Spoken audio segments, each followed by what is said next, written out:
स्वागत आहे तुमचं माझ्या यूट्यूब चॅनलमध्ये। वर्गमुळात 256 छेद वर्गमुळात 13 अधिक वर्गमुळात 9 बरोबर किती, अशा प्रकारचे गणित कसे सोडवायचे हे शिकणार आहोत। वर्गमुळात 256, 256चं वर्गमूळ येते 16, 16 छेद वर्गमुळात 13 जशीच्या तसे लिहायचे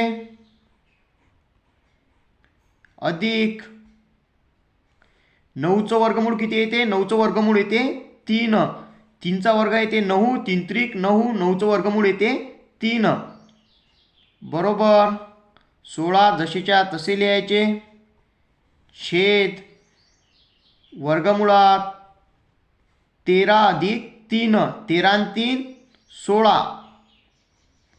वर्गमुळात 16 बरोबर 16 छेद 16चं वर्गमूळ किती येते 4, 4चा वर्ग येते 16, 4 चूक 16, 16चं वर्गमूळ 4।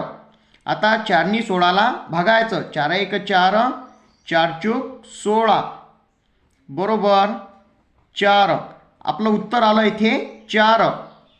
व्हिडिओ आवडल्यास व्हिडिओला लाईक करा, तसेच माझ्या यूट्यूब चॅनलला सबस्क्राईब करा।